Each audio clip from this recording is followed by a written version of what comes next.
Et salut tout le monde, donc excusez-moi pour la petite coupure, j'espère qu'on me voit bien.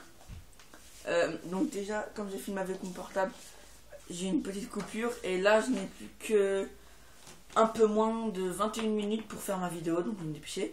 J'en étais à Kane, donc moi je suis convaincu par lui. Et oui, et aussi ils avaient dit, enfin il y a une storyline que j'ai vue sur info-lutte.net qui disait que en fait Punk, enfin Daniel Bryan serait écarté pour les titres WWE, donc ça c'est très bien que Daniel Bryan soit écarté pour le titre WWE.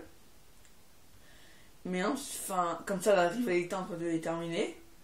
Mais excusez-moi, je vais essayer d'enlever le flash parce que là j'ai le flash dans les yeux. 2 minutes. Donc voilà, excusez-moi pour le petit temps. Voilà. Donc je suis convaincu par Kane, mais le truc c'était que comme je disais, Daniel Bryan a été écarté du titre WWE, donc ce qui fait que la rivalité entre Orton et Bryan est terminée. En fait, ça a dit que la storyline avait dit que n'écoutez pas si vous n'avez pas envie d'être spoilé, mais ça avait dit que Punk et Bryan allaient s'associer. Et que depuis une semaine à peu près, ils avaient une rivalité avec la Wyatt Family. Et donc la rivalité avec la Wyatt Family, elle durait jusqu'au Survivor Series. Et donc comme le Survivor Series, c'est le 24 novembre. Et donc, comme ça a duré jusqu'au 24 novembre, et au Survivor Series, il y allait avoir un match 4 contre 4. Donc la Wyatt Family avec un autre lutteur face à Punk et Bryan avec deux autres lutteurs. Donc moi j'ai déjà une petite idée sur ça. Donc la storyline c'est que donc Punk et Bryan face à la Wyatt Family jusqu'au Survivor Series, ça va aller.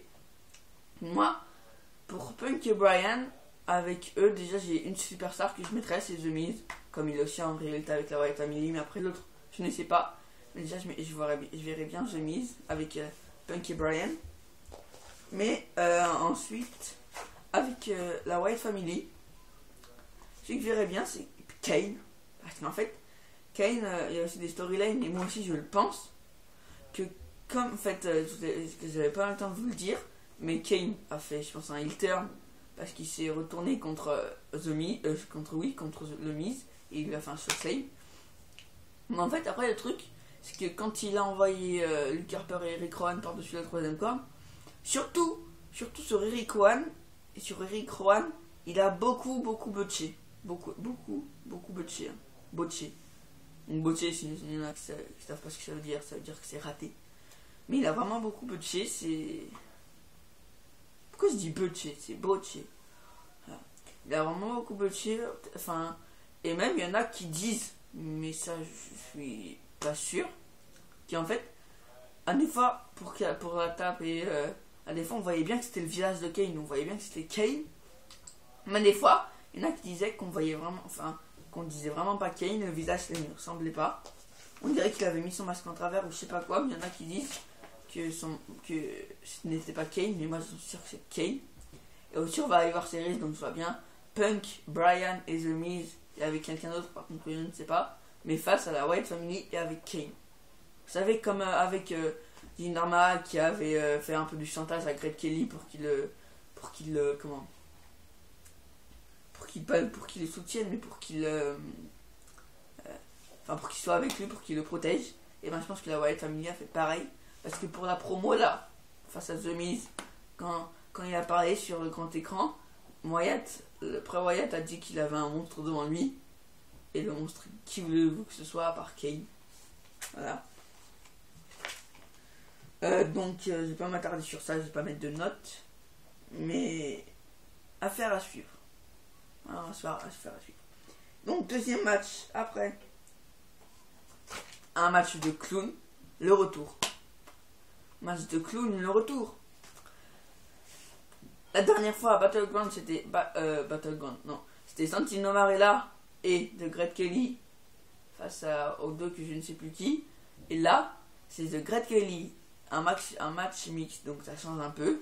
C'est The Great Kelly et Natalia face à Summer Rae et Fandango. Donc déjà, petite petit raccrochement déjà. Fandango a débuté en pay-per-view, mais sa carrière n'a pas été lancée. Pour moi, sa carrière n'a pas été lancée, il n'a pas débuté de suite. Il n'a pas de crédibilité, même pour une ceinture mineure, même pour une ceinture mineure, même pour le titre intercontinental, même pour un titre à la TNA, il n'est même pas encore assez crédible pour avoir un titre. En plus, il n'a même pas changé sa tenue. Déjà, il faudrait qu'il change de pantalon. Fandango, si tu vois cette vidéo, change de pantalon. T'as la WWE quand même, la plus grande fédération de catch au monde. Donc, je sais pas, t'as réalisé, non. En plus, t'as débuté en pay-per-view à WrestleMania. Je sais pas si t'as compris ou pas. Enfin, je sais pas, mais bon. Et donc, après, déjà, Fandango a débuté en pay-per-view. Sa carrière n'a pas été lancée. Mais Summer Rae aussi, elle était avant à la NXT. Mais comme je regarde pas la NXT, des fois, je l'ai vue et qu'elle sait aussi bien. Mais Summer Rae, elle a aussi débuté en pay-per-view. Donc, à Hell in a Cell. Aussi un des plus grands pay-per-view WWE. Elle, par contre, sa carrière à la WWE, je pense qu'elle a déjà été lancée. Parce que Summer Rae, des fois c'est débile à voir, mais des fois elle botte sur rien du tout. En plus là, son premier match c'était en pay-per-view à la WWE et c'était face à Natalia. Donc Natalia, quand même, voilà. Puis Natalia, quand même, génération à la WWE. Et quand même, débuter face à Natalia. Et quand même, elle a vraiment, botché quelques fois quand même, comme c'est ses débuts. Mais elle a été quand même mieux que Fandango quand il a débuté à un pay-per-view. Et Summer Rae, si le plus où elle botchait, c'était quand Natalia le fout un coup de poing et puis qu'elle s'écrasait la tête contre le sol. Et que là, elle faisait aïe, ou aïe, ou aïe. C'était pas crédible. Parce qu'en fait, elle ne touchait pas, sa tête ne touchait pas le sol. Ça, par contre, c'était vraiment botché. Sa tête ne touchait pas le sol du tout. Et après, elle faisait aïe, aïe. Je sais pas si vous avez vu le match, vous, mais pour moi, elle a botché par contre sur ça, mais beaucoup quand même. À beaucoup de reprises aussi quand même. Mais vraiment, entre le match Great Kelly, quand il y avait du Great Kelly Fandango et du Summer Rae Natalia, j'ai mieux aimé les divas qui s'affrontent. Donc j'ai mieux aimé Natalia Summer Rae que Fandango Great Kelly. Summer Rae en plus c'est ses débuts, Natalia génération comme j'ai dit, et c'est vraiment bien aimé. Et Summer Rae c'est vraiment bien débrouillé, donc à voir aussi, parce que là je vais pas dire des pronostics déjà sur elle, comme c'est son premier match, mais à voir, comme c'est déjà bien débuté, en plus en pay-per-view. Donc ce match, je sais pas combien je lui mettrai. Déjà, excusez-moi, je cherche ma fiche. Non, ce n'est pas celle-là. Excusez-moi. Voilà. Donc ce match, je lui mettrai 7. Un point de plus pour le début de Summer Rae, pour plein de choses. Donc 7 sur 10. Bien sûr, sur 10. Donc, troisième match, c'était pour le titre des États-Unis. Donc, normalement, ce match, donc le match, normalement, ça aurait dû être Biggie Langston face à Curtis Axel. Mais Curtis Axel a eu une blessure aux hanches, je crois. Ouais, il y a une blessure aux hanches à Raw. Avant le pay-per-view. Celui d'avant le pay-per-view, pardon. Et donc, il n'a pas pu faire ce match. Il devait défendre son titre intercontinental face à Biggie Langston, il n'a pas pu. Et donc, Biggie Langston est allé en pay-per-view, donc. Et donc, je voudrais juste dire que le match Curtis Axel Biggie Langston a été annulé vendredi. Donc, Biggie Langston et Dean Ambrose, ils avaient 2 jours, à peu près, 2 jours pour faire le match, pour s'entraîner. Et vraiment, ce match, à part 2 ou 3 fois, mais ce match n'a pas été botché. C'était un très bon match, un des meilleurs de tous pay-per-view. Moi, c'était un des 3 meilleurs de tous pay-per-view, alors qu'il a quand même été annoncé comme ça. Comme un cheveu sur la soupe, il a été annoncé, mais c'était un des meilleurs matchs du pay-per-view. Donc, Dean Ambrose, on sait bien qu'il peut s'adapter comme à du bourrin ou comme à du technique. Donc pour moi, Dean Ambrose, c'est un catcheur parfait. Et en face, on a un Biggie Langston qui envoie quand même du lourd. Et si on rassemble les deux, Biggie Langston, Dean Ambrose, ça fait un superbe match, quoi. Un match de rêve qu'on aimerait bien voir à tous les pay-per-view. Parce que franchement, en 2 jours d'entraînement, en 2 jours de révise, ils sont arrivés à ça, quoi. Même tellement qu'ils ont bien révisé. Et ça, c'était pas fait exprès. Mais les deux se sont ouverts, donc ça m'a bien fait marrer, mais pas pour eux, je pense. Et à Dean Ambrose, il s'est ouvert en dessous du menton. Et il a eu 8 points de suture. J'ai vu sur info-net. Dean Ambrose a eu 8 points de suture en dessous du menton. En fait, parce qu'en fait, il voulait faire un coup de la corde à linge. Et en fait, ils sont butés la tête, tous les deux. Ils se sont rentrés la tête l'un dans l'autre. Donc, Dean Ambrose s'est ouvert en dessous du menton et a eu 8 points de suture. Et Biggie Langston s'est ouvert en dessous de l'arcade droite, je crois, c'était l'arcade droite, en dessous de l'arcade là. Et il a eu 7 points de suture. Donc, quand même, c'est des lutteurs. Ils ont quand même dû sentir la douleur, quand même, vers la fin du match, je pense. C'est des lutteurs, quand même, ils ont dû sentir. Et donc, j'essaie de me dépêcher parce que je sais pas combien de temps il me reste. Alors que je suis au 2e match, quand même. Ou 3e. Non, 3e match. Et voilà, donc, faut vraiment que je me dépêche. Et puis, ce match, c'était vraiment beau à voir. Très beau. À la fin, le spear de Biggie Langston qui les a envoyés à travers, enfin, à l'extérieur du ring, était tout simplement magique. À la fin, il y a Biggie Langston qui est revenu sur le ring, mais Dean Ambrose a fait exprès de ne pas arriver à se soulever, qu'il était étourdi pour ne pas aller sur le ring et pour être disqualifié. Parce que vous savez que pour un titre, quand le champion est disqualifié, il perd le match, mais il ne perd pas son titre. Donc je pense que Dean Ambrose l'a fait exprès. Et de sa part, quand même, alors que c'est un très bon lutteur, de sa part, je trouve ça nul. Donc ce match, je lui mettrais 8. Très beau match, improvisé en plus. 8, franchement, un des meilleurs de la... Même 8,5, tiens, 8,5 parce que c'est vraiment un très très beau match. Et il était improvisé.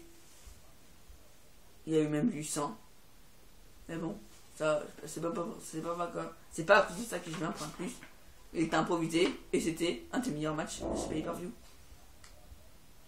Donc, 4e match. C'était le match handicap. Je crois que c'est tout dans l'ordre. Pour une fois, Darren il a mis tout dans l'ordre. Match handicap, donc un match en Hell in a Cell, en cage. Donc qui opposait CM Punk face à Ryback et Paul Heyman. Donc voilà, la cage c'est mise au sol. La porte était ouverte. CM Punk fait son entrée. Normal, hein, cool attitude. On voulait voir ce qui allait se passer dans ce match. Et on voulait voir ce que CM Punk allait faire à Paul Heyman. Après, il y a eu l'entrée de Ryback. Normal, il arrive. Et là, il attend en bord du ring. Et là, encore avec la musique de Ryback, on va arriver Paul Heyman sur un élévateur. Donc, pour moi, c'est, excusez-moi du mot, c'est une tapette. Même si je pense que c'est fait exprès, mais qu'à la fin du match, ce n'était pas fait exprès. Mais donc, il est arrivé sur un élévateur, tranquille. Il n'a pas roulé. Après, dans l'élévateur, en train d'aller rentrer dans la cage dans la porte de la cage, il a dit qu'il était le meilleur au monde, que CM Punk allait le vaincre. Et puis, il a l'élévateur. On croyait qu'il allait descendre de l'élévateur et pour aller rentrer dans la cage. Mais en fait, non. L'élévateur montait, pour ensuite aller tout en haut de la cage. Donc après, Paul Heyman a marché tout en haut de la cage. Il s'est tenu sur un fil et il a attendu comme ça. Il a regardé le match comme ça, tout le long du match. Il s'est foutu de la gueule de CM Punk tout le long du match aussi. Donc après, quand le match a débuté, ce n'était pas un match handicap, mais c'était comme l'année dernière, mais un beaucoup mieux quand même. Un CM Punk Ryback pour aucun titre aussi. Et cette fois, attendez, je relis, parce que je pense que j'ai oublié. Donc oui, Punk était énervé au début du match.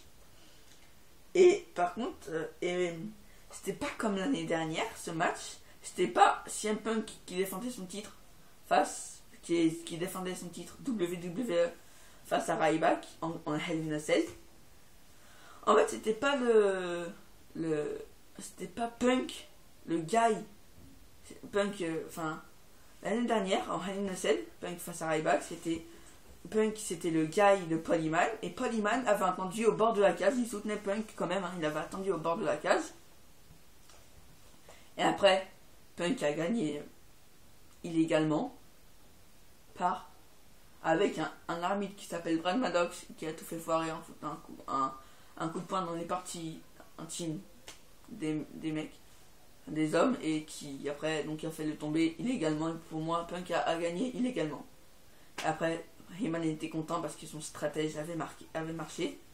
Mais là, comme Paul Heyman, là, c'est un stratège normalement, et je pense qu'ils ont voulu montrer que c'était un stratège, s'enfuir et aller tout en haut de la cage pour se moquer de son ennemi.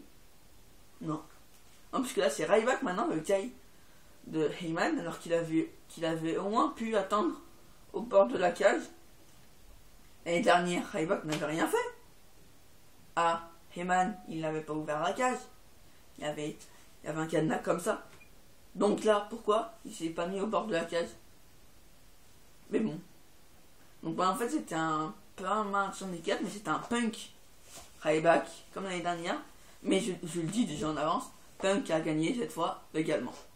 Mais légalement, vraiment. Et c'est vraiment très bien comme il a gagné. Et à la fin, il est encore meilleur. Donc en fait, quand on a vu Heyman monter, on s'est dit, en fait, je pense que tout le public s'est dit, je vais attendre la fin pour voir ce que Punk va faire à Heyman. Parce qu'il a fait quelque chose, c'était énorme. Tout simplement, c'était magnifique. Donc le match débute, un peu lent quand même. Au début, quand même, c'était un peu mou de la part des deux catcheurs. En plus qu'au début, il y avait Ryback qui l'avait mis à l'extérieur du ring. Punk, il n'arrêtait pas de le fracasser contre les cages.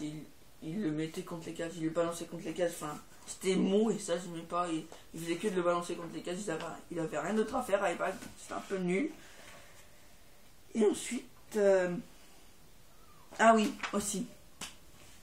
Il y en a aussi qui disent, il y a aussi des storylines qui disaient, et puis aussi, il y avait aussi Closer to God 76, donc Rosélie à toi, mais je pense pas que tu vas voir la vidéo, qui disait aussi dans ses vidéos, à force que la WWE utilise trop Punk, ils vont le perdre. Et pendant ce match, sauf à la fin, mais pendant ce match, j'ai trouvé qu'ils avaient perdu Punk. Enfin, qu'ils étaient en train de perdre Punk et qu'il avait perdu Punk là. Dans ce match, il était vraiment mou, sauf à la fin où des fois des gestes, il était vraiment extraordinaire. Mais il était beaucoup plus mou quand même. Donc là, Closer to God 76 avait raison. Ils sont en train de perdre. La WWE est en train de perdre Punk. Donc là, comme je le dis là, Punk et Bryan vont s'unifier pour battre la Royal Family au Survivor Series. Donc normalement, la guerre entre Heyman et Punk est terminée, normalement. Et puis c'est tout. Non, pas du tout. Et donc voilà. Et après il y a Punk qui a repris l'avantage. Et qui aussi a... Et donc après qui a fait des descentes du coude à la Randy Savage. Et qu'à la fin, il a sorti une table, enfin un candlestick là, il frappait, je